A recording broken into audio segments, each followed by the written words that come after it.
horas con 30 minutos del día miércoles 16 de abril de 2014. Y contando con el quórum del reglamento, se da inicio a la sesión ordinaria número 15 de la Comisión de Energía y Minas del Congreso de la República. Primero pasaremos a la aprobación del acta. Se ha enviado junto con la citación el acta de la sesión ordinaria número 12 y 13.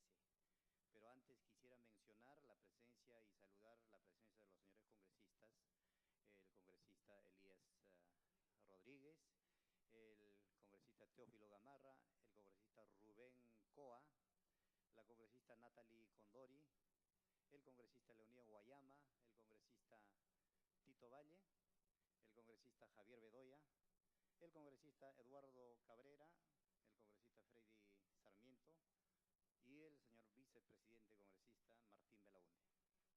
Como decía, con el quórum correspondiente vamos a continuar con la aprobación del acta. Decía, se ha enviado junto con la citación el acta de la sesión ordinaria número 12 y 13. Si no hubiera observación, las daríamos por aprobada. Los señores congresistas, sírvanse levantar la mano en señal de aprobación. Queda aprobada. Continuamos con la sección de despacho. Señores congresistas, se ha remitido junto con la citación las sumillas de oficio recibidas, así como de los proyectos de ley ingresados.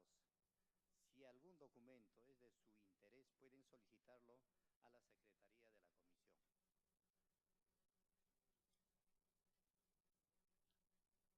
Pasamos a la sección de informes. Si algún señor congresista quisiera hacer algún informe, le damos el uso de la palabra. No habiendo petición en cuanto se refiere a informes, pasamos a la sección de pedidos. Se ofrece la palabra a los señores congresistas que desean formular algún pedido. Congresista Teófilo Gamarra. Bueno, señor presidente,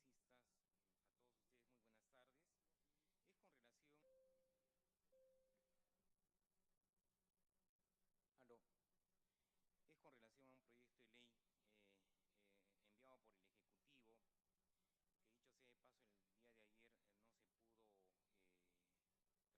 efecto de que pueda ser debatido en esta comisión la incorporación de una disposición complementaria y final al decreto legislativo 1103. En ese contexto, señor presidente, solicito se incluya en la agenda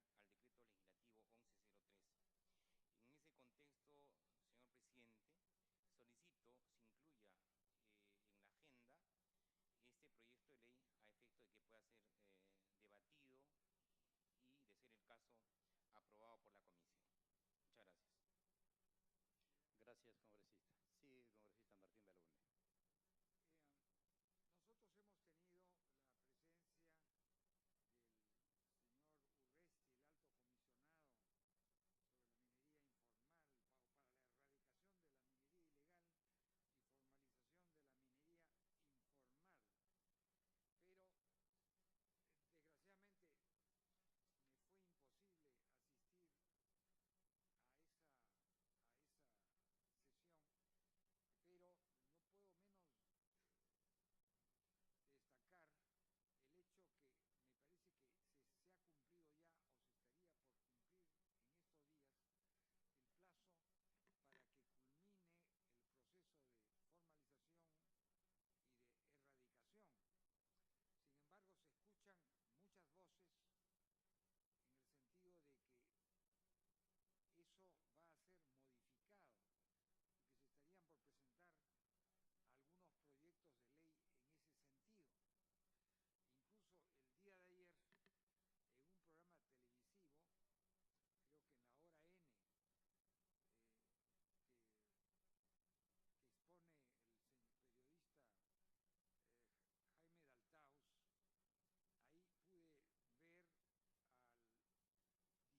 cuenta en la sección de pedidos de parte del congresista Teófilo Gamarra y quisiera pasar a la orden del día para su aprobación correspondiente.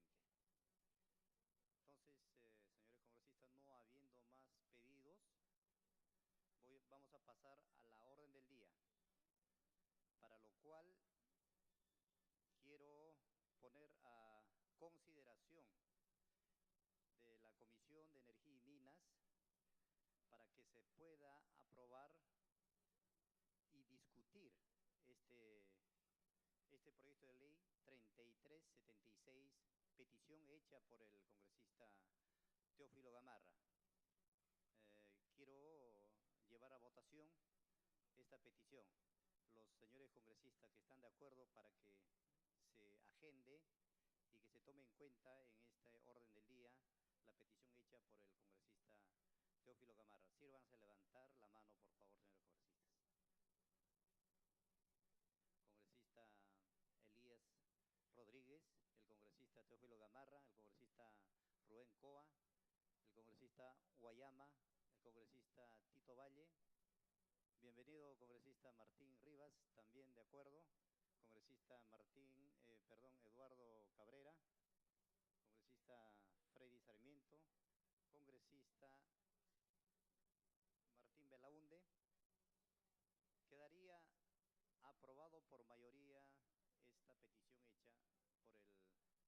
hecha por mayoría. Si algún congresista se abstiene, creo que la congresista Natalie Condari. Sí, hay una abstención. Entonces sería por mayoría la aprobación. Muy bien.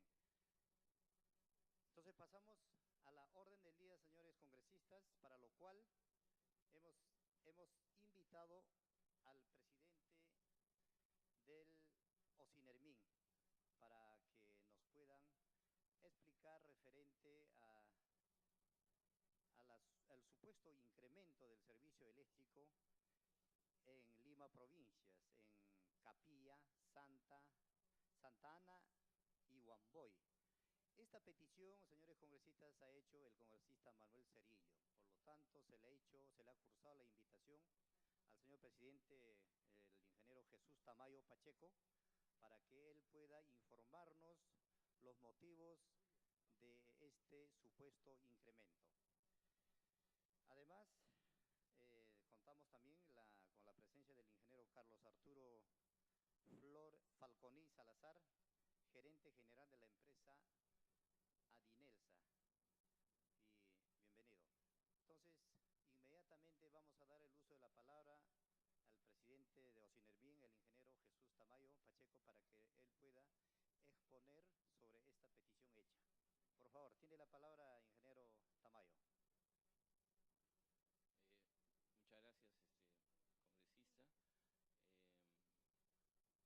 Si me permite una cuestión previa, antes de iniciar la exposición, con las disculpas del caso al presidente de OSINERMIN, al señor Jesús Tamayo Pacheco, si me permite una cuestión previa, para antes de iniciar la exposición,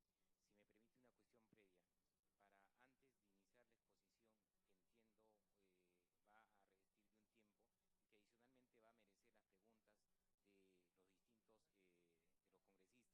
revestir de un tiempo y que adicionalmente va a merecer las preguntas de los distintos, de los congresistas, solicito que se anteponga el orden y se inicie la discusión con relación al proyecto de ley del Ejecutivo, que me parece muy importante, de modo que luego de la aprobación de este proyecto ya se inicie la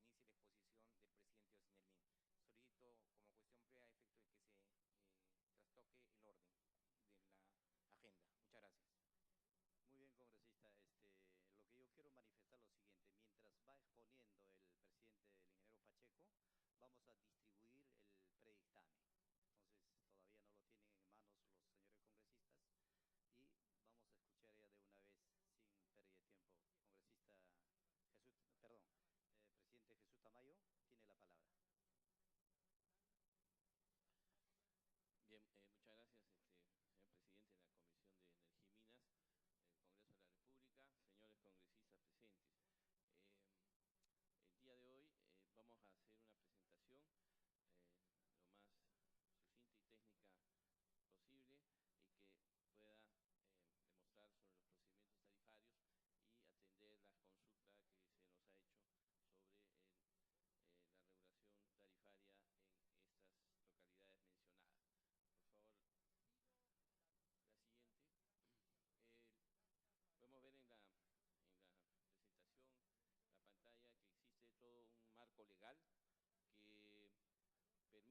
es la aplicación de las tarifas y la determinación de las mismas. Entonces, en primer lugar está la Ley de Concesiones Eléctricas con su reglamento, está la Ley General de Electrificación Rural, así como su reglamento, ¿no? También tenemos la Ley de Transparencia y Simplificación de los Procedimientos Regulatorios, que esta ley es la que da la publicidad y la transparencia en todas las etapas de los procesos, y que estos procesos son públicos a través de audiencias y en las cuales pueden participar todos los interesados, mediante un cronograma que es publicado también oportunamente. Así como estas normas de procedimientos para fijación de precios regulados. Todas estas normas legales pues nos conducen a emitir las resoluciones de fijación de las tarifas de distribución eléctrica. Yo a continuación, con su permiso, señor presidente, voy a dejarle la palabra al ingeniero Luis Grajeda, quien es nuestro gerente de distribución de electricidad en Ocidelmin, quien hará la exposición técnica en detalle de los temas que se nos han consultado. Tiene la palabra ingeniero Luis Grajeda. Muchas gracias, señor presidente. Buenas tardes con todos los congresistas. Continuando con lo indicado por el ingeniero Tamayo, queremos comentarles de que la formación de precios de electricidad sigue una secuencia natural desde las diferentes etapas que se requieren. Dicho de mejor manera, para que un kilovatio hora llegue a la residencia de cada uno de los consumidores, es necesario pasar por diferentes etapas. Las etapas principales son aquellas que están en el gráfico y corresponden precisamente a las etapas de generación, transmisión, distribución, y a través de esta distribución llegamos con la energía a cada uno de los domicilios y usuarios en general en nuestro país. En cada una de estas etapas se realiza un proceso de definición de precios. Hay precios básicos de energía y potencia a nivel de generación, la transmisión a través de los sistemas de potencia grandes, pues también requieren, ¿no?, de establecerse unos peajes que tienen un costo determinado. Y finalmente, la etapa que nos permite hacer de que la energía eléctrica se distribuya en las ciudades y se distribuya en los diferentes domicilios es la que corresponde a la distribución de energía eléctrica. Esta distribución de energía eléctrica se desarrolla pues en dos niveles. Un nivel que se llama el media tensión y otro el de baja tensión. Entonces, en toda esta cadena se produce una etapa de agregación de valor, agregación de precio, que finalmente nos lleva a encontrar los valores agregados de distribución. En la etapa de distribución se realizan todos los cálculos para determinar este valor agregado de distribución. Este valor agregado de distribución es la tarifa de distribución eléctrica, que tiene, como en el recuadro adjunto acá pueden ustedes apreciar, tres componentes principales. Un costo asociado a los usuarios. Este costo asociado a los usuarios es independiente del volumen de energía que consumen, es decir, está relacionado a actividades como, ¿no?, el reparto del recibo, la toma de lecturas o actividades comerciales de gestión que se realizan en cada uno de los concesionarios de electricidad, ¿no? Otro elemento importante son las pérdidas estándares. Estas pérdidas que naturalmente se producen en los sistemas eléctricos, producto de las leyes físicas, son también reconocidos para determinar cuál es el valor que corresponde a estas pérdidas. A su vez, también se consideran pérdidas que corresponden a niveles de pérdidas comerciales que le llamamos, ¿no?, y son tomadas en cuenta. Finalmente, los costos estándares de inversión, operación y mantenimiento. Esta etapa es muy importante, la anterior todavía, por favor, ¿no? Es muy importante porque lo que se hace aquí es reconocer la inversión que está significando toda la instalación eléctrica a nivel de la distribución, a nivel, ¿no?, de las redes de media tensión y baja tensión. A su vez, operar estas redes de media tensión y baja tensión también significa un costo. Entonces, este costo es reconocido en el valor agregado de distribución como los costos de operación y mantenimiento. Entonces, la tarifa de distribución tiene este componente. La siguiente, por favor. En nuestro país y generalmente lo que se estila para administrar sistemas eléctricos, lo que se hace es tipificar a los sistemas eléctricos en cuanto a sus niveles de densidad. Los sistemas eléctricos entonces son clasificados en sistemas de distribución típicos, ¿no? ¿Qué es un sistema de distribución típico? Un sistema de distribución típico es aquella instalación que tiene características propias en cuanto a su instalación, en cuanto a sus procesos constructivos, redes subterráneas, hay una cantidad de redes subterráneas que se consideran, subestaciones de potencia, equipos de protección y seccionamiento necesarios para la operación, ¿no? Todo ello se toma en cuenta para determinar un sector típico de distribución. Y esta determinación de sectores típicos de distribución está asociado a las densidades de carga. Densidad de carga es un término muy técnico quizá, pero es más propio decir también que son las densidades de consumo. Los consumos que tenemos, ¿no?, son muy variados. Por ejemplo, un consumo importante es el que se da en la ciudad de Lima, altamente denso, en donde existen consumos muy elevados, comparado con un sistema rural en donde pues existe una dispersión mayor de usuarios, en donde los consumos son aún más bajos, con una densidad baja. Entonces, los sistemas eléctricos se clasifican de acuerdo a estos niveles de densidad, ¿no? Hay sistemas de alta densidad, que es el sector típico 1, que básicamente es la ciudad de Lima, partido en dos, Lima Norte y Lima Sur, los sistemas de media densidad, ¿no?, los sistemas de baja densidad, y luego tenemos los sistemas rurales. En la ruralidad también existe urbano-rural y rural en la medida en la cual también se van alejando de los centros poblados, centros de consumo, ¿no? Cada uno de estos sistemas eléctricos pues tienen una denominación y un número, ¿no? Es el sector típico 1, 2, 3, hasta el sector típico 6. A raíz de la Ley de Electrificación Rural, la Ley de Electrificación Rural ha establecido la conformación de un sector especial, un sector eléctrico rural, un SER, que también merece, ¿no?, y es un tipo de sector de distribución, ¿no? Aquí al costado, en la columna derecha, aparecen los números de usuarios. Todavía en la anterior, por favor. En la anterior, regresar, si presionamos a regresar. Presione usted regresar. Solo con el cursor apretamos, no seguimos todavía en la… Aquí indicábamos que el número de clientes o usuarios del servicio eléctrico asociados a cada uno de estos sectores típicos, pues también define y nos da una idea del tema de la densidad. ¿Y qué es lo que sucede?, ¿no? En el país tenemos 250 sectores eléctricos, sistemas eléctricos. A cada uno de ellos se le asigna una calificación de sector de distribución típico. Entonces, como quiera que no podemos estudiar los 250 sectores típicos, se escoge un sistema representativo, ¿no?, puesto que por sus características técnicas es posible encontrar uno que se asemeje a otro. Entonces, el proceso de revisión tarifaria o de regulación tarifaria, el mismo que se da cada 4 años, en el caso de la distribución eléctrica, este es un tema muy importante.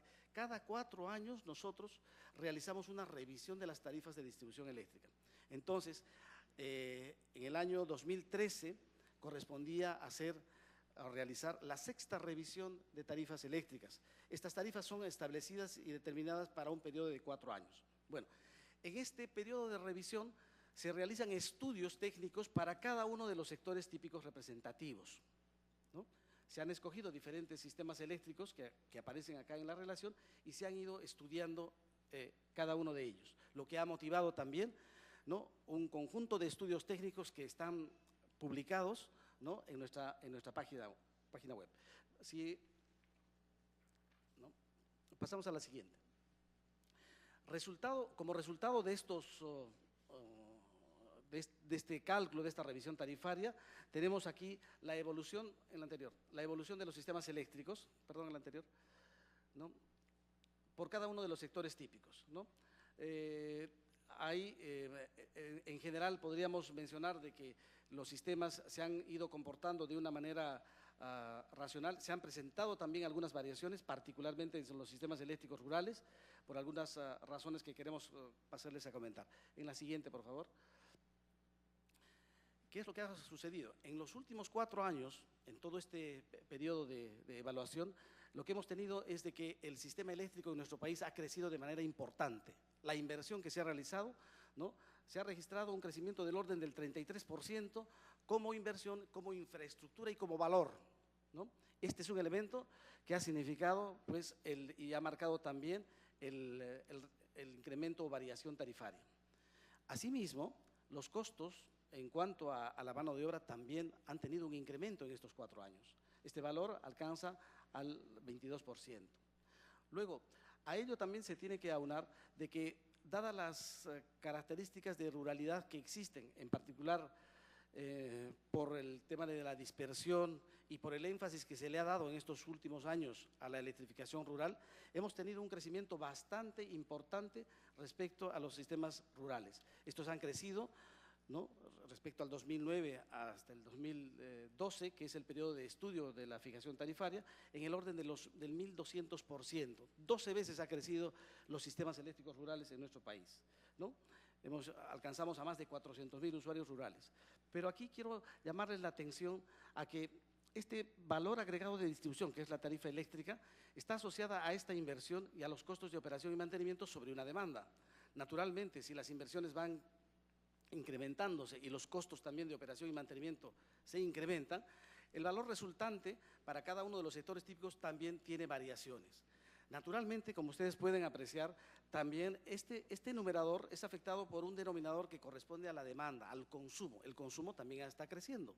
Entonces, esto hace de que en un sector típico como el 1, por ejemplo, al tener también una inversión bastante importante, bastante fuerte y con un consumo aún más creciente, las tarifas tengan una tendencia más bien mucho más estable y quizá a bajar. Pero con este preámbulo queremos decir también de que para la aplicación tarifaria, ¿no?, existen 2 mecanismos naturalmente establecidos, ¿no? Las propias normas establecen de que las tarifas tienen que ser ponderadas entre cada uno de los sectores típicos de distribución. Este efecto es muy importante, puesto que, aún siendo los valores diferentes en cada uno de los sectores típicos, el valor que se aplica al usuario final, pues es un valor medio bastante bajo, como van a proceder a observar. A su vez, también está en plena vigencia el FOSE, el Fondo de Compensación Eléctrica, que establece un subsidio cruzado entre aquellos consumidores que tienen, pues, consumos mayores a 100 kilovatios hora para favorecer a aquellos que tienen consumos menores. Todo esto viene haciendo viable, en todo caso, la aplicación tarifaria. La siguiente. El FOSE, por ejemplo, el FOSE, ¿no?, tiene este impacto. En los sistemas eléctricos rurales, el FOSE impacta en un 62% para los consumos de 0 a 30.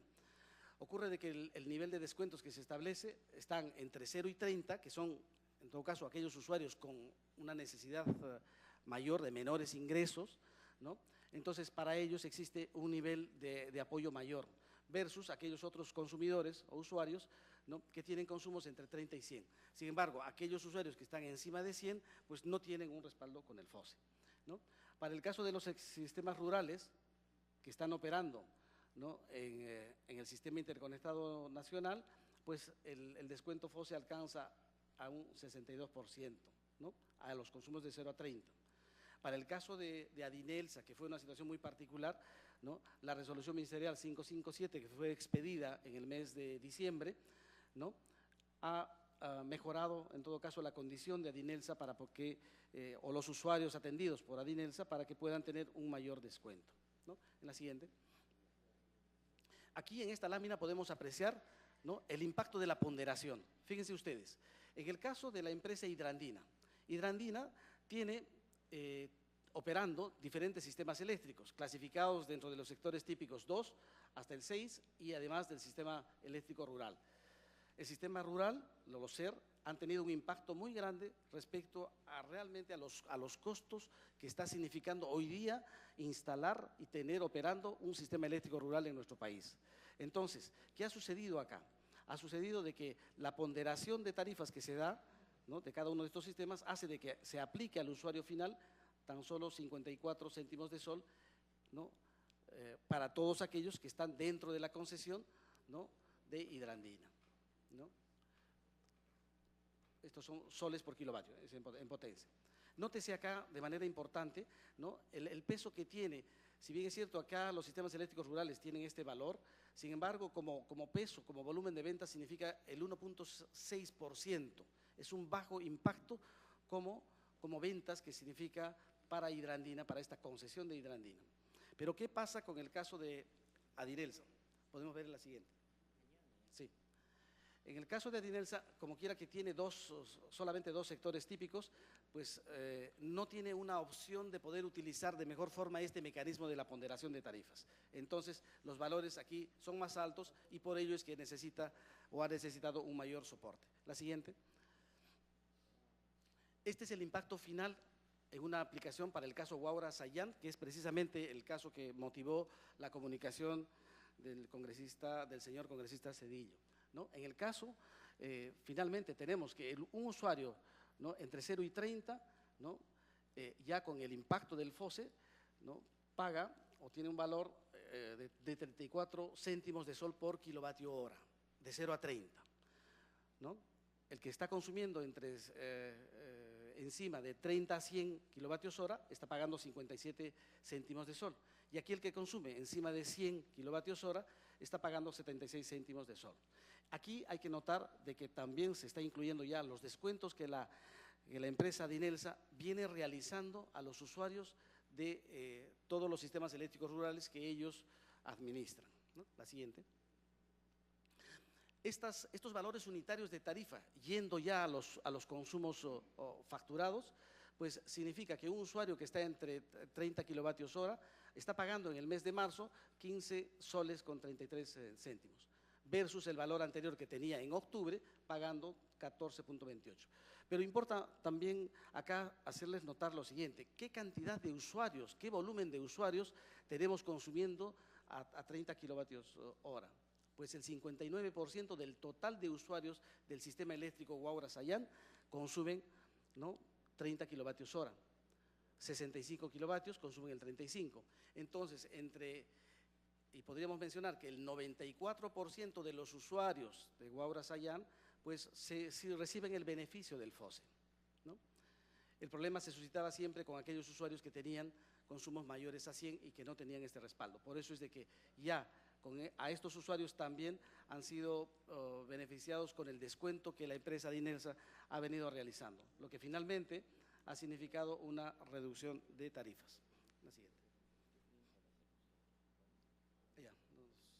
A la siguiente, por favor. Aquí este cuadro nos dice la ruta que siguen los sistemas eléctricos rurales, los mismos que son construidos por el Ministerio de Energía y los que son transferidos, si no es a las concesionarias de distribución, lo hacen a Adinelsa, quien a su vez debe de establecer unos convenios de operación y mantenimiento con las concesionarias. La siguiente.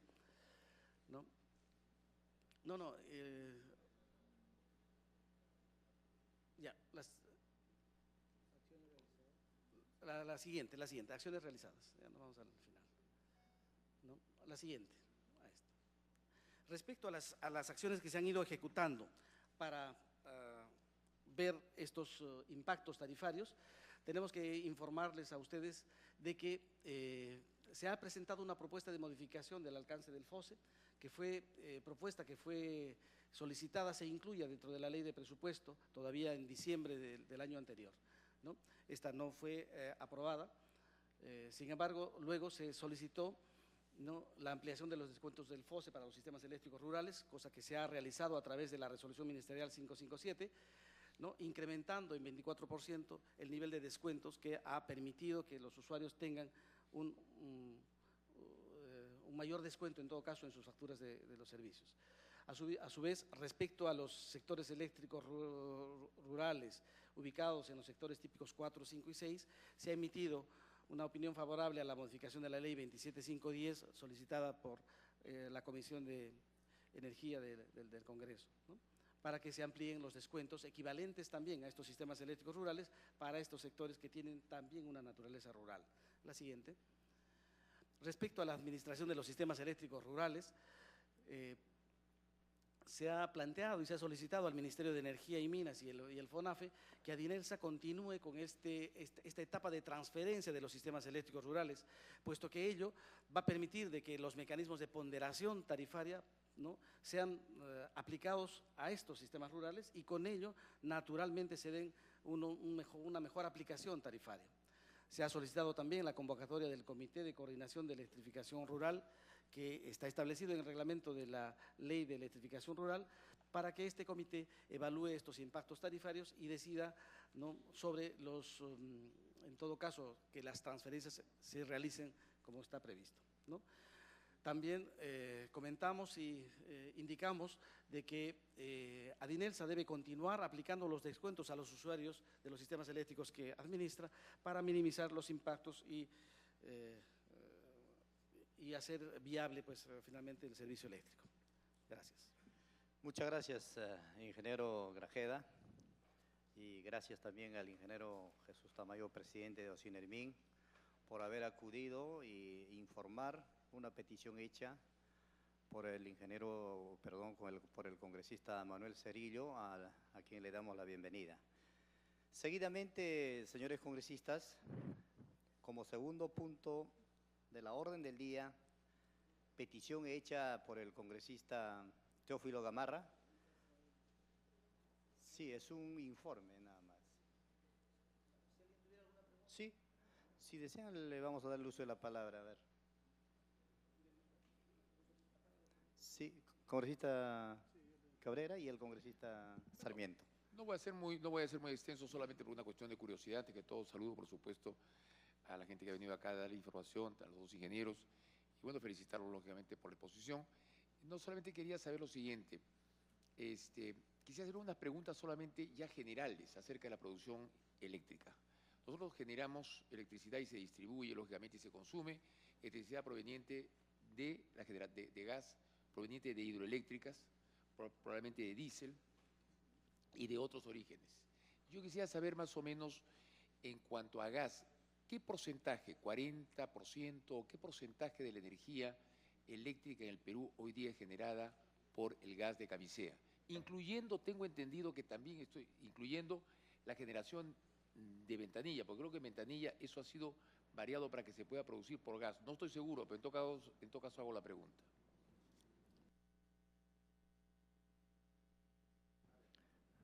Sí, para que pueda responder, ingeniero.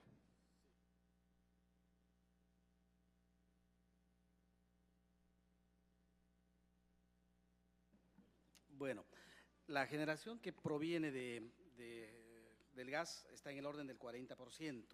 Básicamente se sustenta. La otra parte importante es hidráulica, 55%, ¿no? Bueno, un reto, presidente, es decir, 40%, y hidráulica debe ser más o menos el 35%, una cosa semejante, más o menos a 40%.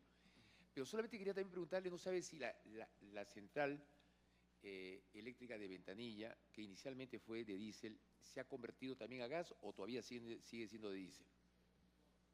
Es una central dual, o sea, con gas también funciona así. Gracias. Tiene la palabra el congresista Freddy Sarmiento.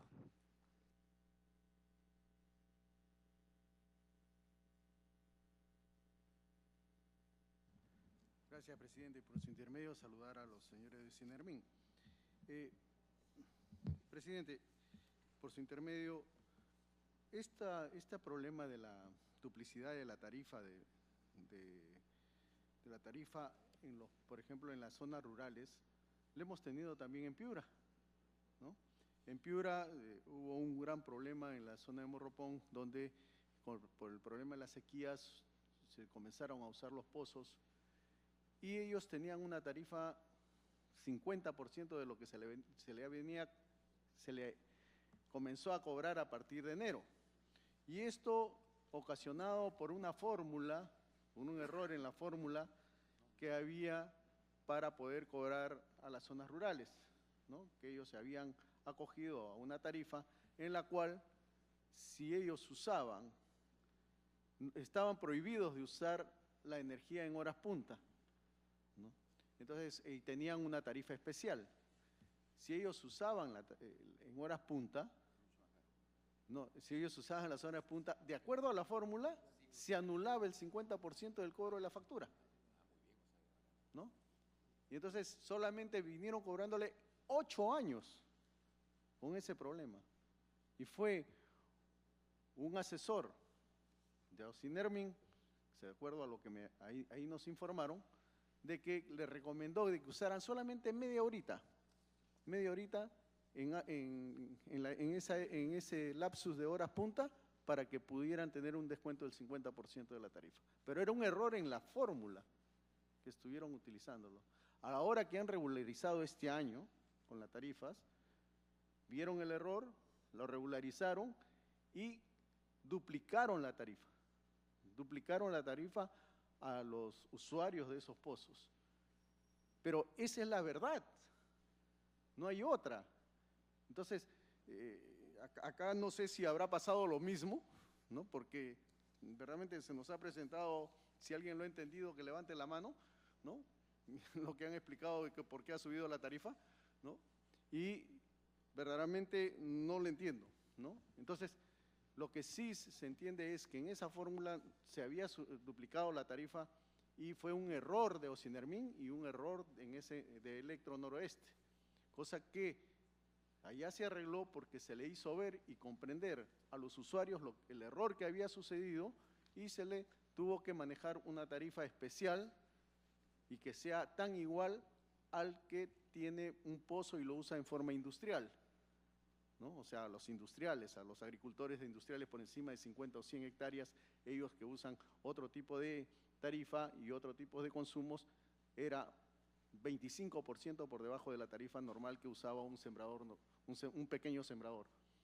Ahí acordamos ese tema y ese tema se solucionó de esa forma, pero acá verdaderamente no nos dicen por qué, ¿no? Verdaderamente no dicen por qué ha subido tanto la tarifa. Lo que quisiera es saber exactamente en castellano por qué ha subido la tarifa tanto. ¿Por la inversión, dicen ustedes? ¿Porque hay mucha más inversión en la zona y hay menos usuarios? Porque de acuerdo a la fórmula que dice, si hay mayor inversión y hay menos usuarios, la tarifa va a subir, ¿no? Y el FOSE no les compensa. Entonces, aquí en la zona el desarrollo de la agricultura por intermedio de pozos es prohibitivo. No se va a poder hacer. Una interrupción me pide el congresista Manuel Cerillo. Sí, gracias, presidente, congresista. por saludar Tiene la palabra. A los señores de Ocinermin y al señor gerente general de Adinels. Bueno, en realidad su preocupación del congresista está en que nos dicen causa de la variación tarifaria y subsidios, ¿no? Pero no nos dicen si es para más o es para menos. Eso es lo que no nos dicen. Porque hay crecimiento de inversión para la generación de energía eléctrica. Pero por supuesto que están poniendo que hay un incremento en los costos de la mano de obra, que puede hacer que suba la energía. Ya como usted mismo ha expresado, hubo un malestar en la gente de la parte rural de Barranca, Huaura, y bueno, debe haber sido por este tema del VAT, ¿no? Debe ser por el VAT, que era así, esta operación les levantaba ese precio, para lo que ellos decían que no habían sido comunicados, o sea, ellos no habían entendido cómo era.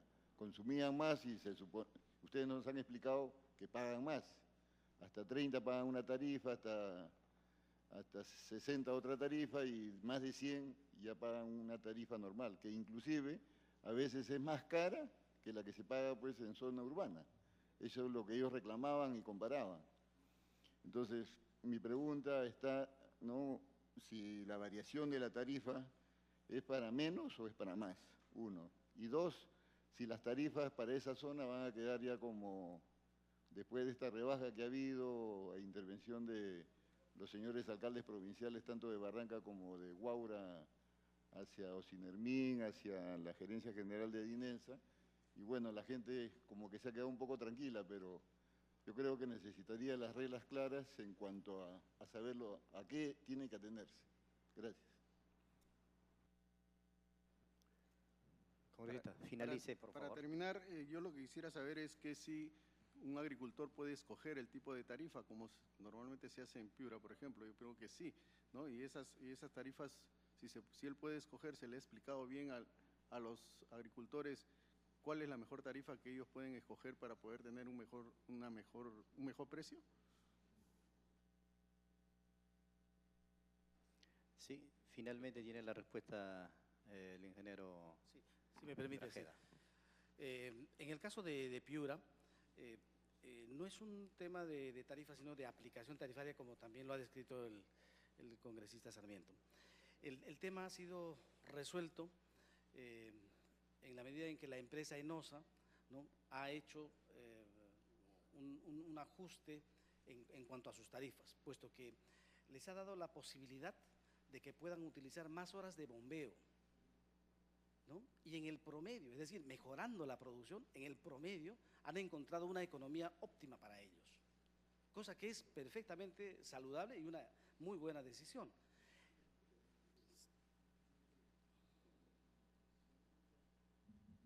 Sí, tiene la palabra. Muchas gracias, señor presidente. Dígame una cosa, más o menos cuánto cuesta el kilovatio hora en el caso así promediado de Piura y en el caso de otros sectores de la agricultura en el Perú, más o menos cuánto se está cobrando en materia de electricidad interconectada, cuánto más o menos por kilovatio de hora de promedio, considerando que uno no va a estar en las horas puntas, más o menos cuánto va a ser, 30 soles, 40 soles, cuánto en kilovatio de hora, 40 centavos, digamos, 40. Estamos hablando de 38 centavos Ya. de sol aproximadamente. Sí.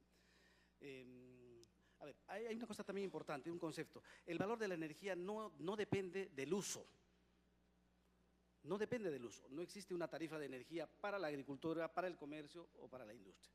Lo que existe es el valor de la energía, en qué nivel de tensión estamos tomando la energía, si conectamos en baja tensión, en 220 voltios o en 10.000 voltios. Una industria va a requerir en 10.000 voltios o un nivel de tensión mayor, seguramente, ¿no? Pero de eso depende. El tema de los agricultores del Alto Piura, esto ya ha sido resuelto. Hay un tema que aquí le corresponde directamente al concesionario. Es el concesionario quien tiene, no es Enosa, no es Adinelsa. Es Enosa quien tiene, en Lima no hemos tenido mayores problemas porque precisamente por aquello que usted ha indicado, que es la libertad de escoger tarifas, pues los usuarios han hecho uso de esa libertad y han migrado a las tarifas que son más convenientes para ellos, más económicas para ellos. Porque, dicho sea de paso, el problema que se suscitó fue por un uso no regular de la energía. No quisiéramos abundar en mayores detalles sobre eso, creo que no corresponde. El problema está resuelto, señor congresista. Muchas gracias. Solamente la parte comparativa. En estos momentos en Piura está casi 38 centavos, ¿no?, del kilowatt, y acá ahorita en Lima, ¿en cuánto está? Para una tarifa BT5 tenemos niveles un poco más bajos en Lima, ¿no? Estamos con un nivel más bajo. Gracias, ingeniero. Hágale su pregunta, congresista Belaúnde. Fíjese usted, en la página 4 de la exposición que nos han dado, en el cuadro causas de la variación tarifaria y subsidios, causas de la variación tarifaria, ustedes dicen el crecimiento de la inversión para que la energía eléctrica llegue a los usuarios del servicio en las mejores condiciones de calidad, 33%. ¿Qué significa eso? ¿Que en eso ha crecido la inversión o ese es el porcentaje que incide en el aumento? El incremento de los costos de mano de obra, 22%, las mismas preguntas.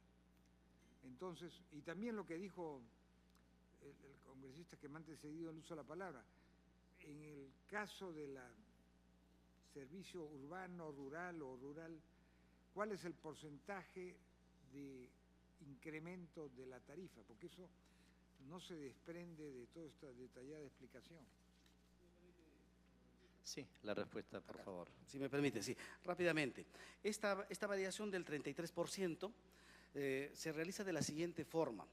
Hace 4 años he indicado de que la revisión tarifaria se realiza cada 4 años. Hace 4 años, ¿no? El 2009 se revisó y se contabilizó el activo, la infraestructura eléctrica disponible en el país. En el 2013, con información al cierre del año 2012, hemos hecho el mismo procedimiento. La diferencia de la infraestructura, la variación de esta infraestructura de ese año respecto al otro, ha variado en 33%. ¿Por qué? Porque hemos crecido como infraestructura y ha crecido también como valor. Varios precios han sufrido incrementos. Respecto al tema de los costos de mano de obra, el referente fundamental que tomamos nosotros, porque esto tiene que ser claramente evidenciado y documentado, son los costos de Capeco. Y para eso tenemos que mirar tan solo los boletines de Capeco, ¿no?, que se produjeron hace 4 años y los que han sido vigentes para el periodo de revisión tarifaria. Esa de Capeco. Capeco. Efectivamente. Y esa variación de Capeco pues está en el orden del 22%. Muchas gracias, ingeniero Grajeda, y también se le agradece al ingeniero Jesús Tamayo, presidente de Ocinermin, y por supuesto también el agradecimiento al ingeniero Carlos Arturo Falconi, gerente de Adinelsa, y agradeciendo, creo que ya las respuestas están ya dadas por parte de Ocinermin, por lo tanto les agradecemos y invitamos a que puedan ya retirarse de la sala.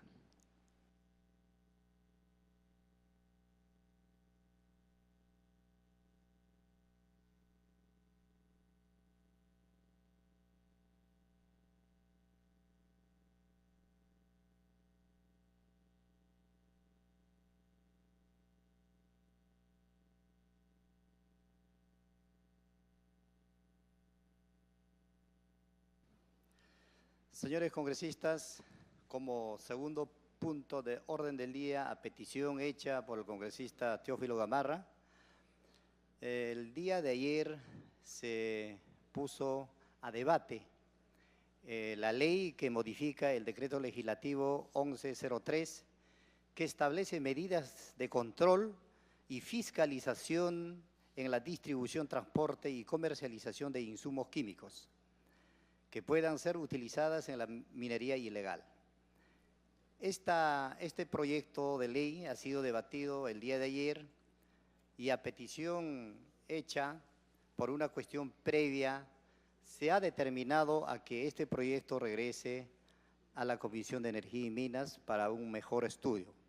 En ese sentido, señores congresistas, hoy le hemos hecho llegar un texto, un predictamen para su análisis, su debate y que hoy se pueda aprobar, porque en realidad es el mismo texto original que simplemente incorpora una quinta disposición complementaria final al decreto legislativo número 1103 con el siguiente texto. Quinta disposición complementaria final. Para efectos de un adecuado control y combate a la minería ilegal, mediante decreto supremo, refrendado por el presidente del Consejo de Ministros y los Ministerios de Energía y Minas, donde se ha suprimido el Ministerio del Interior. Tan solamente se ha considerado al Ministerio de Economía y Finanzas. En el marco de sus competencias se establecen medidas para el registro, control y fiscalización de los insumos químicos, donde también se ha suprimido bienes fiscalizados, que directa o indirectamente pueden ser utilizados en las actividades de minería ilegal. Dichas medidas pueden ser de registro, control, fiscalización, intervención, establecimiento de cuotas de comercialización, donde se ha agregado de uso y consumo, rotulado, exigencias administrativas y documentarias, así como cualquier otra que permita solamente el desarrollo de la actividad minera legal en el país, incluyendo la pequeña minería y la minería artesanal.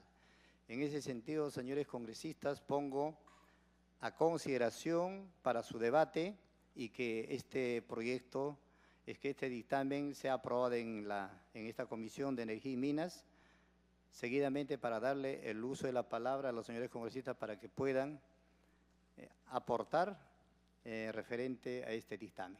Voy a ofrecer el uso de la palabra al congresista Cabrera, luego al congresista Martín Belaunde.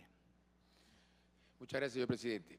Quiero decir que ayer en realidad efectivamente hubo una cuestión previa acerca de este cambio que se quería hacer de parte, lógicamente, del mismo gobierno, pero la razón por la cual finalmente esto no se ha aprobado el día de ayer, creo, se debe a que circuló un documento por el cual se quería agregar inclusive la potestad para que el Ministerio de Energía y Minas y otras instituciones del Estado pudieran cancelar derechos mineros, que creo que era una cosa un poco exagerada.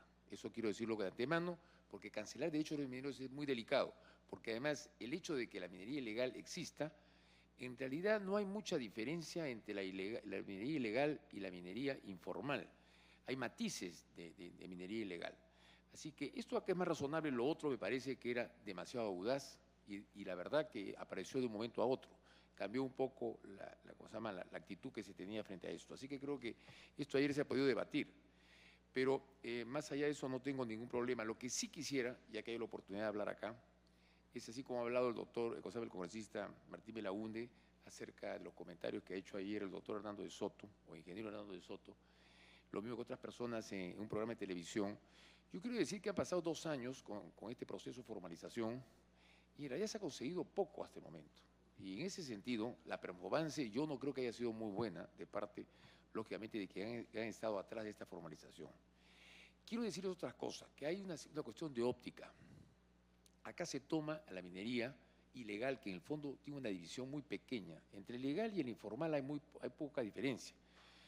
Y le voy a decir por qué. Porque mucho ilegal muchas veces invade terrenos que son de otras personas, no necesariamente del Estado, de otras personas o de otras instituciones o de otras empresas, y en cualquier momento ya se han puesto de acuerdo con los dueños de las concesiones mineras y se han formalizado. O sea, ya, es decir, no se han formalizado, han pasado de ser ilegales a ser informales. Son muchísimos. Luego hay algo que creo que también está fallando en este proceso de formalización, porque finalmente se trata de que tenga éxito el proceso de formalización, por el bien, lógicamente, de todos los mineros y también por el bien del Estado. O sea, yo creo que eso es razonable. Pero ocurre lo siguiente, que acá se le están poniendo las mismas condiciones a la gran minería, a la mediana minería, que tiene mucho más medios económicos e instrumentales para poder actuar, de lo que tiene la pequeña minería, o la minería artesanal, o la minería informal.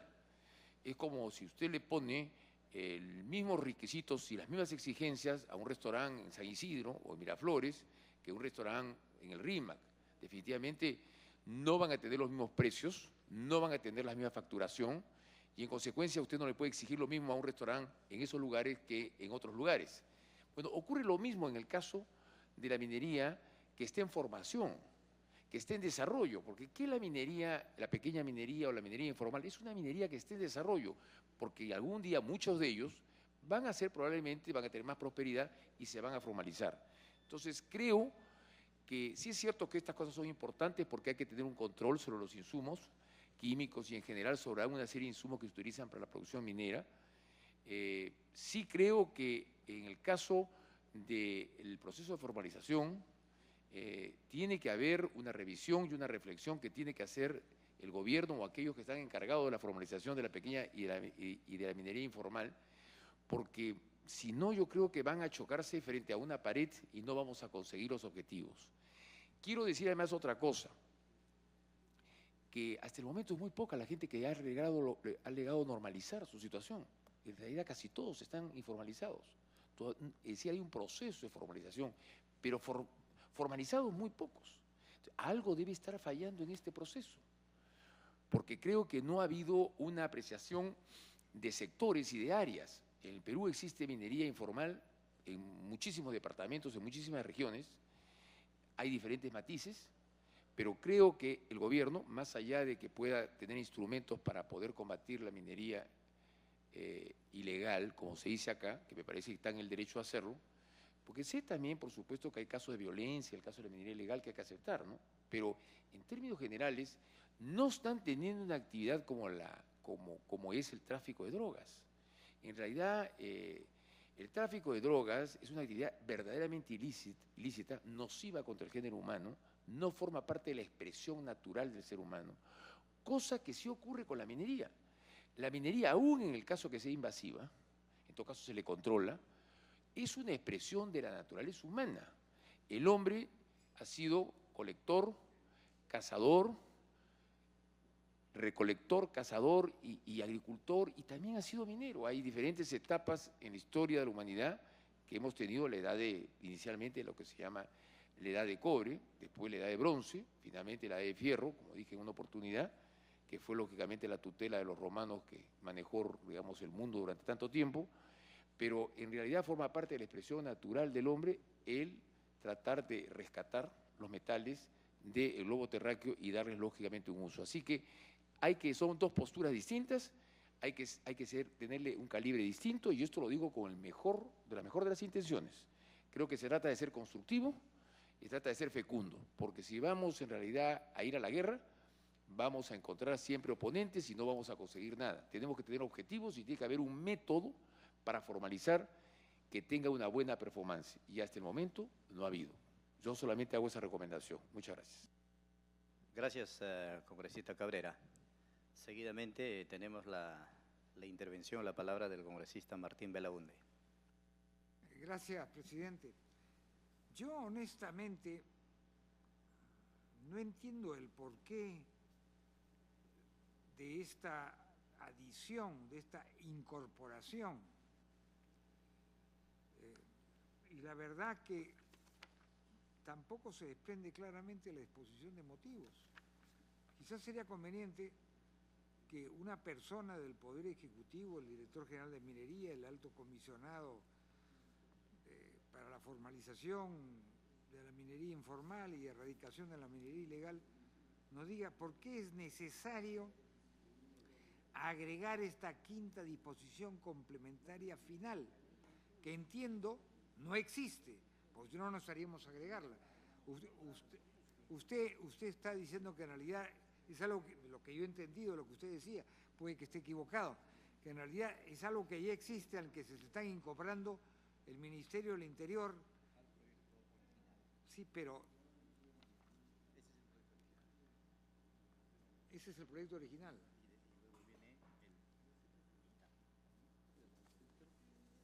Este dictamen, señor, sinceramente, yo no sé si aquí hay monstruos de lectura rápida, pero yo no lo soy.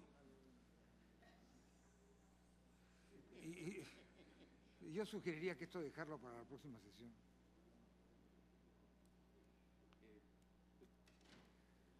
Porque sería una burla actuar sobre la base de un dictamen que nadie de nosotros ha leído porque lo acaban de distribuir. Yo sugeriría postergar esto por una sesión. Y, en fin, no quiero entrar en mayores detalles sobre lo que ha manifestado el congresista Cabrera, pero el hecho es que la minería ilegal e informal es una minería que constituye un grave, es una amenaza y un peligro de carácter de seguridad, para la seguridad del Estado peruano en estos momentos. Entre otras razones por sus ramificaciones delictivas con el narcotráfico y otras formas de mal vivir. Más allá que se le quiera justificar con otros argumentos, por mucho que vengan del sumo pontífice de la economía internacional, que es Hernando de Soto, y de algunos otros personajes, ¿no? Y eso es lo que yo quería decir, con lo cual termino mi intervención. Pero yo propongo postergar esto de aquí a 2 semanas. Yo ya terminé. Gracias. Seguidamente tiene la palabra el congresista Teófilo Gamarra. Muchas gracias, presidente. Bueno, colegas, me solicita una interrupción el congresista Rubén Coa, si usted lo permite. Con todo gusto, congresista Gamarra. Señor presidente, con la misma franqueza con la que le caracteriza pues al colega Belaunde.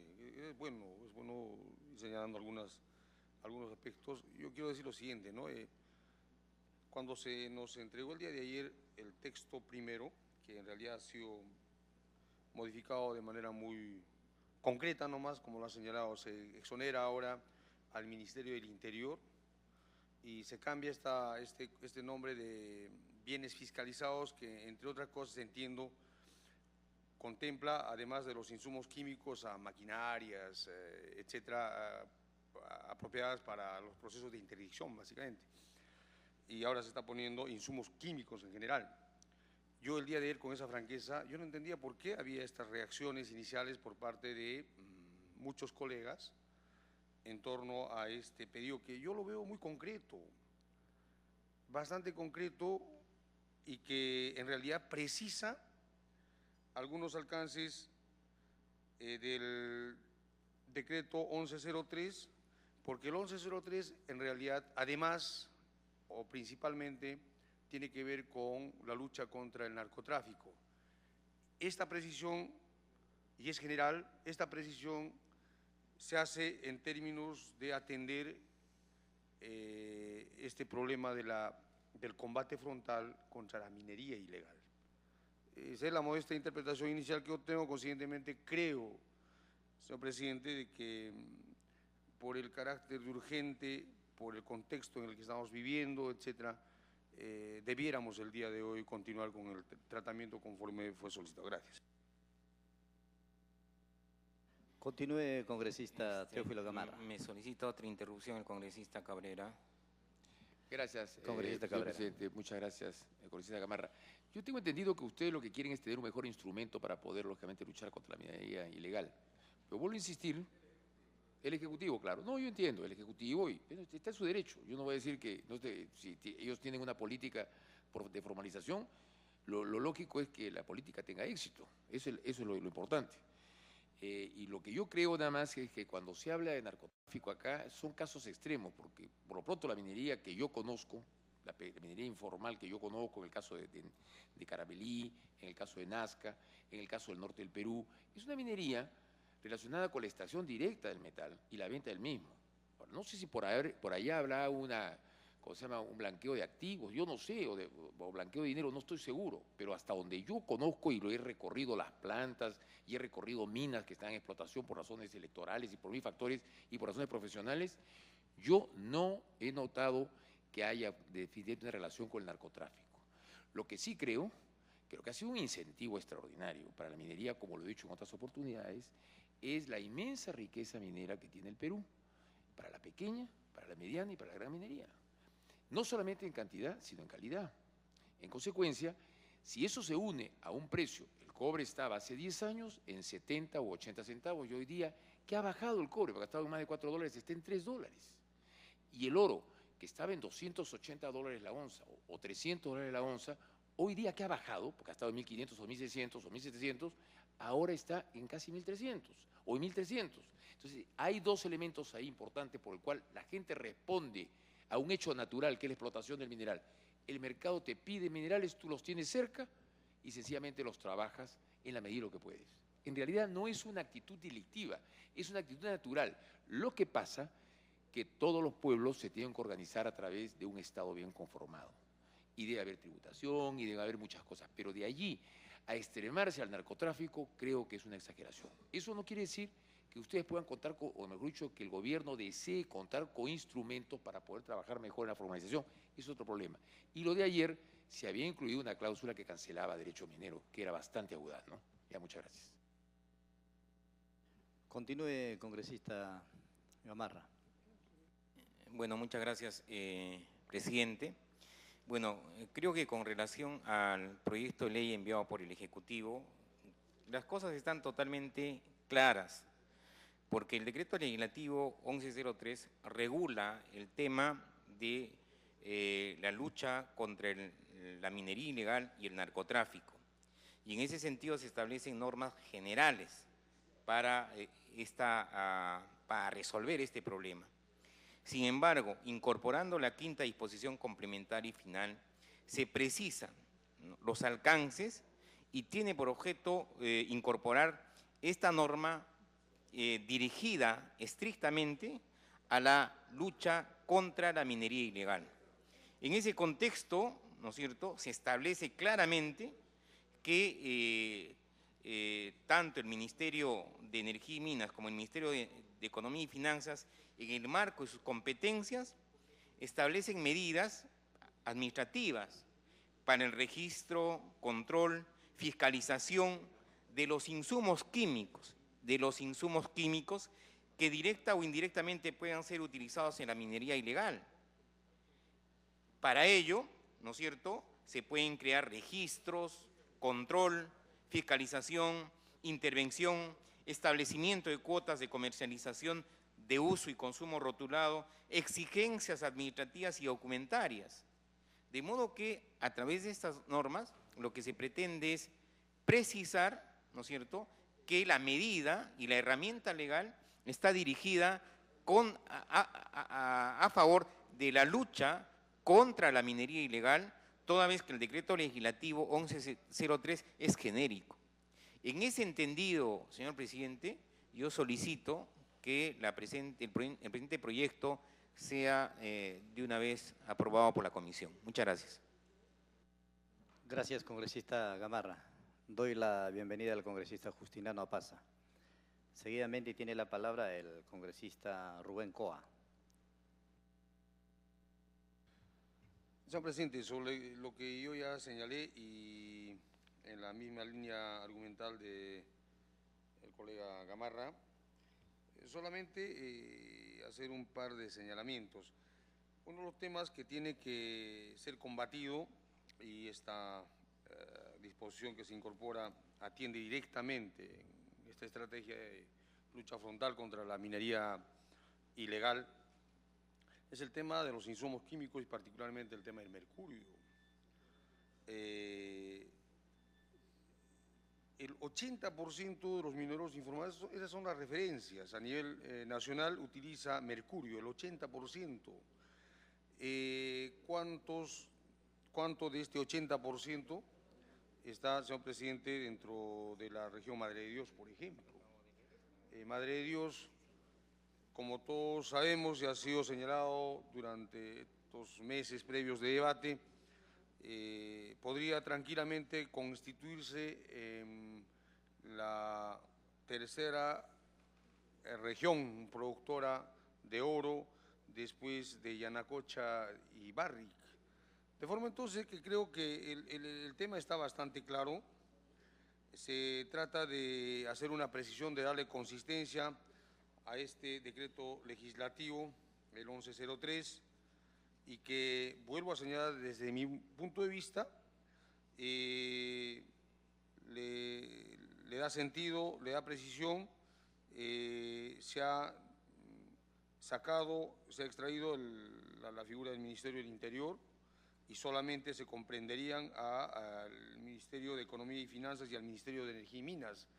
Finalmente, señor presidente, creo que en el Parlamento, como a nivel nacional, debe haber una fuerte reflexión respecto al uso del mercurio.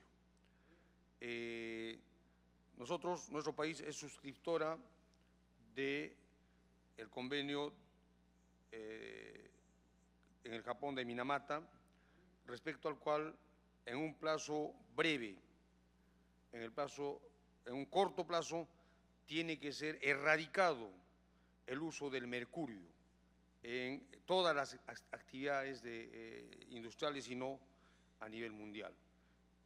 Seamos coherentes en todo caso, presidente. Creo que con la minería ilegal no hay nada, no debe haber concesiones. En nuestro país reconocemos de que gobiernos pasados han hecho importantes obras, como en el caso del sur andino, como la carretera interoceánica, entre otras. Pero estos mismos gobiernos han omitido enfrentar y encarar reformas fundamentales como las que ahora estamos impulsando. No es popular este tema, ciertamente, es controversial, ciertamente, podemos hablar de muchos temas, tiene una alta incidencia en términos sociales, etcétera, pero finalmente es una reforma y hay que encararla. Invoco a que reflexionemos en ese sentido y aprobemos, señor presidente. Muchas gracias. Gracias, congresista Coba. Seguidamente tiene la palabra el congresista Javier Bedoya.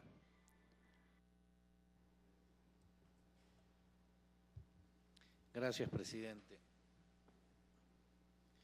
Se ha solicitado en una de las intervenciones previas a la mía estudiar esto con más detenimiento y verlo dentro de un par de semanas, en atención que la semana entrante es semana de representación. Pero yo creo, señor, que estamos legislando sobre una situación que no nos permite mayores dilaciones. La situación en Madre de Dios, como en diversos lugares del país, la convulsión social que se ha presentado por la toma de carreteras o las huelgas generalizadas por parte de los mineros, como de autoridades que se han solidarizado con ellos, hacen que no podamos estar esperando 2 semanas para dictaminar y después de que nosotros hayamos dictaminado, pase una semana después, en el mejor de los casos, al Pleno del Congreso para que éste resuelva. Son situaciones que requieren tratamiento urgente porque así lo ameritan las circunstancias que rodean al tema. Entonces yo sí soy de acuerdo, sí soy partidario de analizar el tema y si es posible votarlo hoy mismo. El tema que usted trae, señor presidente, es un tema que se debatió largamente la noche de ayer en el Pleno del Congreso. Y es un tema, el texto que usted nos trae, respecto del cual hubo consenso. La controversia se suscitó cuando usted, como presidente de la comisión, en su intervención final y recogiendo intervenciones de otros congresistas, presenta un otro texto distinto al original, y esto entonces origina que algunos congresistas como Johnny Lescano y otros más dijeran que este era un proyecto nuevo el que se iba a votar y no el que se había discutido. Y ante esa dualidad de temas o de proyectos y las diferencias sustanciales entre uno y otro, es que se plantea la cuestión previa para que esto pase a comisiones y por eso lo estamos viendo hoy. Pero si lo que hoy en día usted nos trae no es el texto que presentó al final de la sesión en su intervención final, sino el texto que originó el debate y el consenso, sobre el cual, si ese tema se ponía al voto, iba a merecer una aprobación, no sé si unánime, pero por lo menos abrumadoramente mayoritaria, no entiendo razón por la cual tengamos que dilatar. ¿De qué se trata, señor? Es cierto que para combatir la minería ilegal, el Ejecutivo expidió, en virtud de una delegación de facultades, el decreto legislativo 1103, en donde ya establecía algunas medidas restrictivas, como por ejemplo,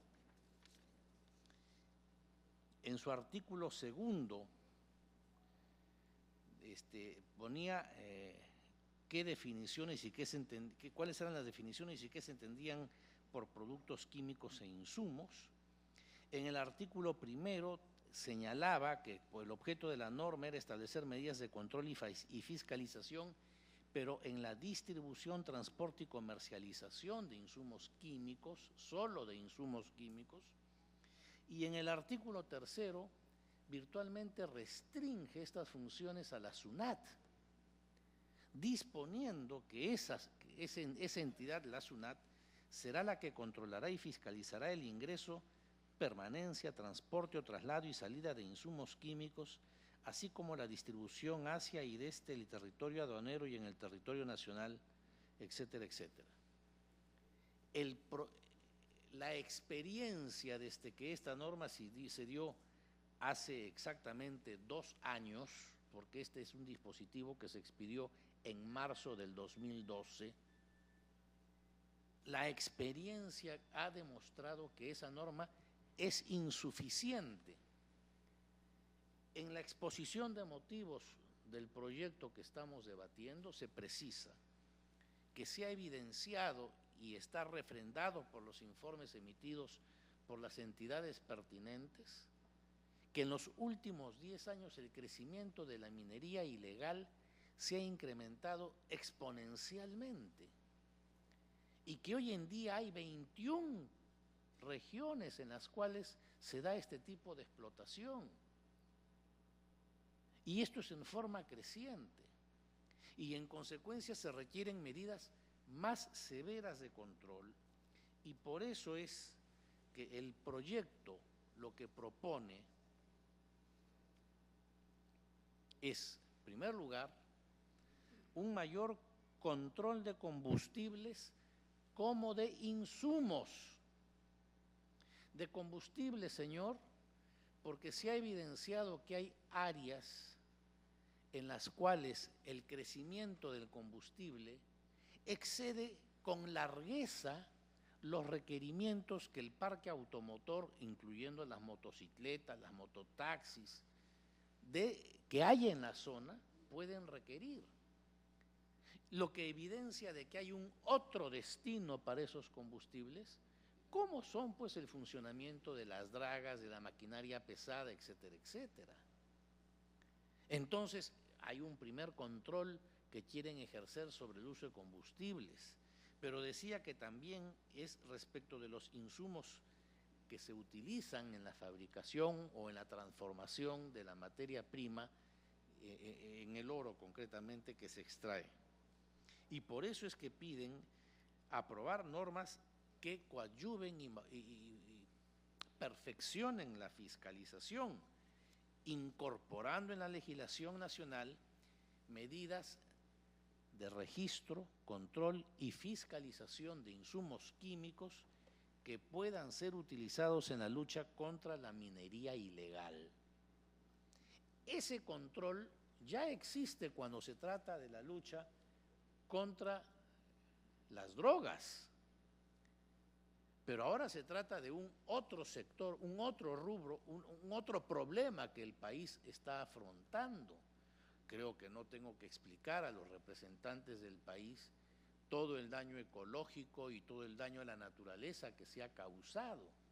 Además, que es gente que saca el oro, lo transforma, lo explota, lo exporta clandestinamente, se llena los bolsillos, no tributan para el país, destrozan y deforestan zonas riquísimas y de reserva mundial, y nosotros aquí como grandes espectadores sin hacer ni decir nada. Esto no puede ser, señor presidente. Por eso es que la quinta disposición complementaria final que se propone al decreto legislativo 1103 está orientado a dotar de un marco normativo que permita un adecuado control y combate a la minería ilegal, habilitando al Poder Ejecutivo para que mediante decreto supremo establezca medidas para el registro, control y fiscalización de los bienes fiscalizados que directa o indirectamente puedan ser utilizados en actividades de minería ilegal.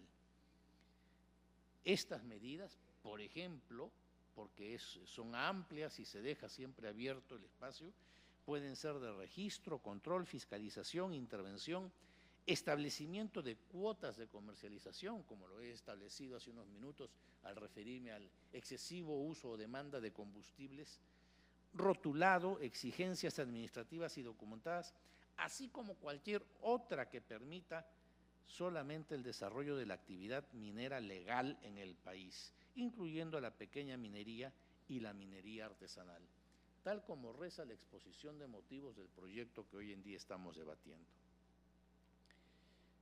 En función de estas consideraciones, señor presidente, yo entiendo que es perfectamente factible abocarnos hoy al conocimiento y ojalá a la aprobación de este proyecto, que reitero por tercera vez, anoche se debatió y mereció el apoyo de todas las bancadas, porque lo que suscitó la controversia fue el texto sustitutorio que usted presentó en la parte final.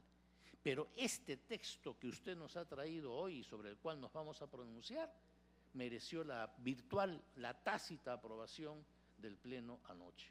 No entiendo por qué hoy hay algunas reticencias de algunos congresistas cuyas bancadas anoche sí estaban entusiastamente a favor del proyecto. Gracias, señor. Muchas gracias, congresista Bedoya. Sí, simplemente coincidir con su apreciación. Creo que estamos totalmente de acuerdo. Permítame. No estamos totalmente de acuerdo. Yo estoy de acuerdo, señor congresista, con sus expresiones del congresista. Permítame.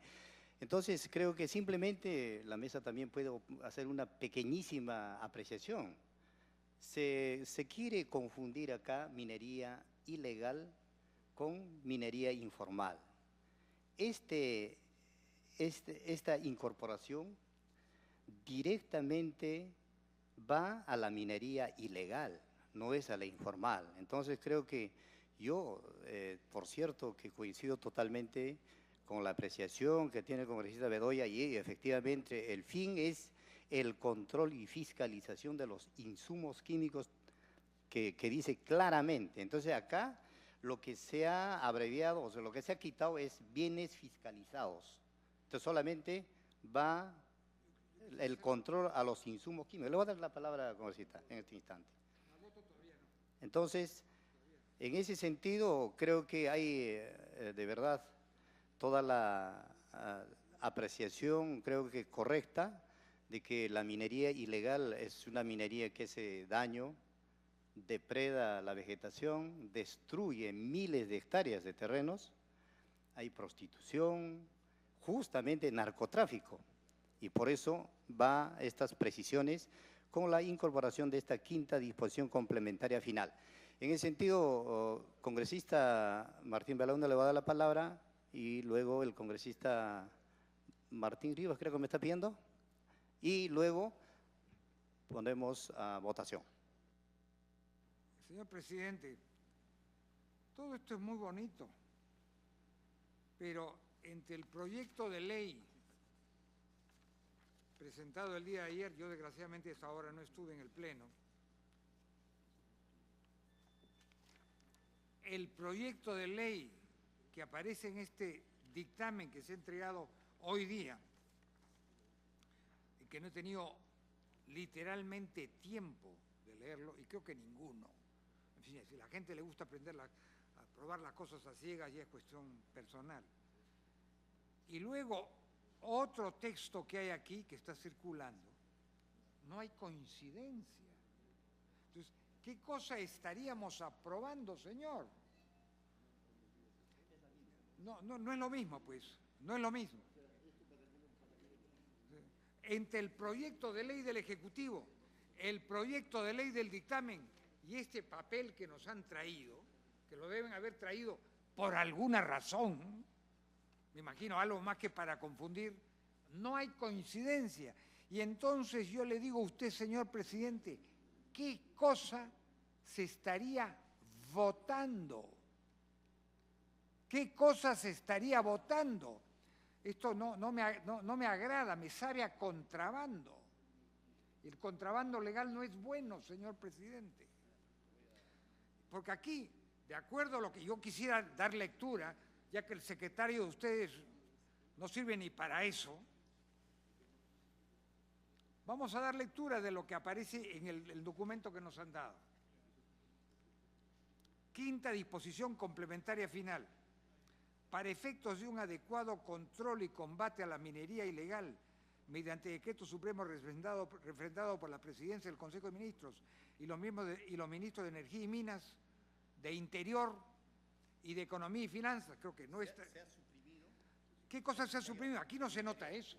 No me interrumpa. Usted dice que se ha suprimido, aquí no se nota, aquí no se nota. Bueno, eso no se nota aquí. Entonces, ¿qué cosa es esto? ¿Para qué lo he distribuido? No sé de dónde apareció ese... Bueno, yo lo tengo acá. Este es el predictamen. ¿Cuál es el predictamen? Ese es el predictamen. ¿Y esto ha aparecido aquí por qué? Porque esto se está diciendo cuáles son los cambios que se han hecho. Bueno, esto ha aparecido aquí y esto es un documento muy poco claro. Y no dialogue conmigo, señor. Si yo Congresista Belaúnde, diríjase a la mesa. Bueno, entonces no es que el señor se está dirigiendo a mí, lo que considero yo una evidente falta de respeto. Entonces yo quisiera leer esto para ver qué cosa estamos aprobando. ¿Es lo mismo? ¿Es lo mismo? Sí. Pero usted acaba de decir algo distinto. No, es la misma. O sea, estamos hablando del dictamen y el proyecto de ley.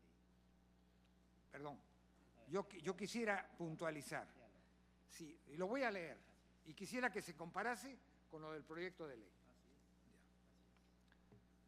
Para efectos de un adecuado control y combate a la minería ilegal, mediante decreto supremo refrendado por la Presidencia del Consejo de Ministros y los ministros de Energía y Minas y de Economía y Finanzas. Correcto. Ya no hay Ministerio del Interior. Entonces, entonces no es exactamente el mismo. Es el dictamen. No es el dictamen, no es exactamente el mismo al proyecto de ley. Ya, ok. Se suprime el interior, ok.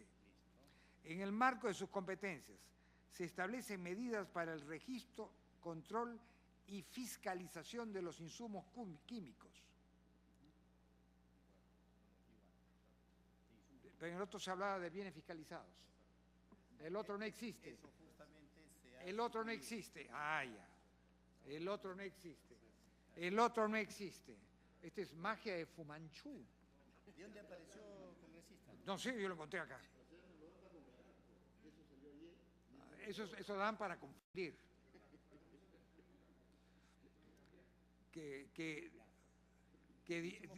Insumos químicos que directa o indirectamente puedan ser utilizados en actividad de minería ilegal. Yo quiero hacer aquí un paréntesis. El congresista Bedoya habló de petróleo, habló de hidrocarburos. Aquí no hay ninguna referencia a los hidrocarburos. Es un comentario. Pero es un comentario que era la base, una de las bases de su... Yo después, permítame, simplemente hago referencia a la exposición del congresista Bedoya. Usted Daba lectura a la exposición de motivos del proyecto que el Ejecutivo ha remitido. No era su exposición, no era su... En la exposición de motivos del Ejecutivo, del proyecto del Ejecutivo, hace expresa referencia y en esa parte di lectura a combustibles. En este dictamen aparentemente no sabía. Déjeme terminar. Dichas medidas pueden ser de registro, control, fiscalización, intervención, establecimiento de cuotas de comercialización, de uso y consumo, rotulado, exigencias administrativas y documentarias, así como cualquier otro tema que permita solamente el desarrollo de la actividad minera legal en el país, incluyendo la pequeña minería y la minería artesanal. Ya, un momento, todavía no he terminado de hablar, señor presidente. Ahora, dichas medidas, esto se refiere entonces a medidas de registro, control y fiscalización de los insumos químicos. No se refiere a medidas de control de petróleo, de gasolina y de otro tipo de combustibles. Todavía no, porque el petróleo insumo químico no creo. Claro. Sí. Es un insumo Presidente, químico. estoy pidiendo el uso de la palabra, presidente. Bueno, yo quisiera que usted aclarase esas interrogantes. Congresista Bedoya. Yo entiendo las preocupaciones del congresista Martín Belaunde porque ha partido diciendo de que no estuvo ayer en el debate y que no ha revisado hoy día el proyecto y por eso pide 2 semanas para revisar. Si nos vamos al decreto legislativo 1103, en el artículo 2 que trata de definiciones, dentro de lo que es insumos químicos, menciona expresamente los hidrocarburos y hasta donde mis escasos conocimientos llegan, señor, el petróleo y la gasolina son hidrocarburos.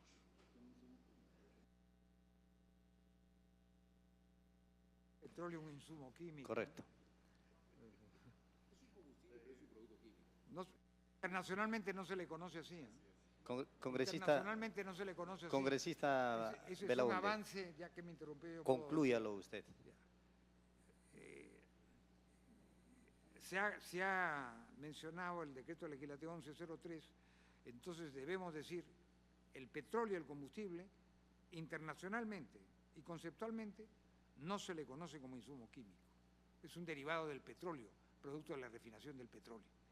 Que la ley lo diga así, entonces estamos entrando en una definición legal que sabemos con un altísimo grado de probabilidad que es incorrecta.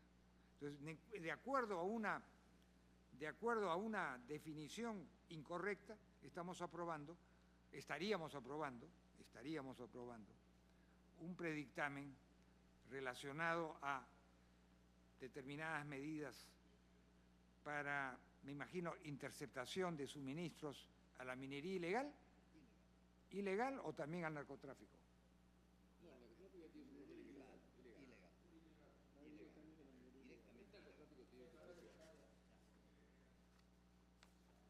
Bueno, yo personalmente tengo mis dudas.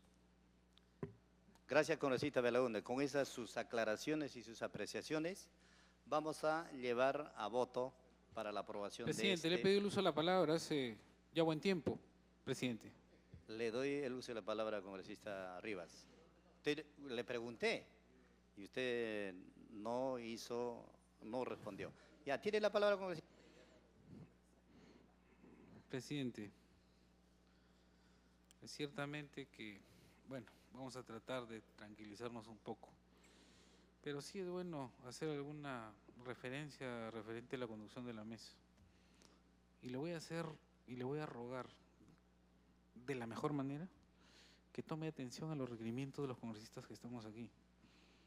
Y me parece que todos nos merecemos el respeto, así como lo hace el honorable, ilustre e iluminado congresista Martín Belaúnde. Palabra iluminado. Retire la palabra iluminado. La retiro, honorable Gracias. Congresista.